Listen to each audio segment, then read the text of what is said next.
നാളെ Empuraan റിലീസാണ്. Book my show എടുത്ത് നോക്കിയപ്പോൾ ടിക്കറ്റ് ഒന്നും കാണാനില്ല. എങ്കിലും ഒരു ടിക്കറ്റൊക്കെ സംഘടിപ്പിച്ചിട്ടുണ്ട്. ട്രെയിലറിൽ കണ്ട കുറേ കാര്യങ്ങൾ ഞാനിപ്പോൾ ഓർത്ത് പോവുകയാണ്. എനിക്ക് തോന്നുന്നു ആ ഡ്രാഗൻ്റെ പടം വെച്ചിട്ടുള്ള ഷർട്ട് ഇട്ട് വരുന്നത് ടോവിനോ ആവാനാണ് സാധ്യത. മെയിൻ വില്ലൻ ടോവിനാണ് ട്രെയിലറിൽ. പിന്നെ മഞ്ജു വാര്യർ പറയുന്നുണ്ടല്ലോ, എനിക്കിനി രക്തബന്ധമായിട്ടുള്ള ജാൻവി മാത്രമുള്ളൂ. അതുമാത്രമല്ല, പിന്നെ മോഹൻലാലിൻ്റെ ഒരു ഡയലോഗും കൂടി ഉണ്ട്, ദൈവപുത്രൻ തന്നെ കുറ്റം ചെയ്യുമ്പോൾ എന്താണ് ചെകുത്താനല്ലാതെ വേറെ ആരെന്നെ ആശ്രയിക്കേണ്ടതെന്ന്. അപ്പോൾ ഇതൊക്കെ വെച്ച് നോക്കുമ്പോൾ മെയിൻ വില്ലൻ വരുന്നത് നമ്മുടെ ടോവിനായിട്ടാണ് തോന്നുന്നത്. പിന്നെ മമ്മൂട്ടി ഇതിൽ വരുന്നുണ്ടെന്നുള്ളത് ഇപ്പോൾ ഇൻസ്റ്റാഗ്രാമിലൊക്കെ ഞാനൊരു വീഡിയോ ഉണ്ട്, മല്ലിക സുകുമാരൻ്റെ ഒരു ഇൻ്റർവ്യൂ, പൃഥ്വിരാജിൻ്റെ ഒരു ഡ്രീം പ്രോജക്റ്റ് ആയിരുന്നു എന്നൊക്കെ പറഞ്ഞിട്ട്. അപ്പോൾ മമ്മൂട്ടി ഉണ്ട് എന്നുള്ളത് ഏറെക്കുറെ വ്യക്തമായി കഴിഞ്ഞിട്ടുണ്ട്. എന്തായാലും പടം നല്ല ഗംഭീരമാവട്ടെ.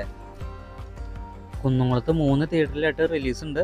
ആറച്ച്, ഭാവന, താവൂസ്, അങ്ങനെ 3 തിയേറ്ററിലാണ്. ഇതിൽ ഭാവന തിയേറ്റർ 2 സ്ക്രീൻ ഉള്ളതാണ്.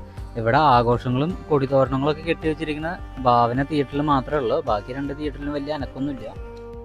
പിന്നെ കുന്നുംകുളത്ത് നിന്നടുത്ത് ഒരു 6 കിലോമീറ്റർ പോയിട്ടുണ്ടെങ്കിൽ ബി സിനിമാസ് ഉണ്ട്, അവിടെയും റിലീസുണ്ട്.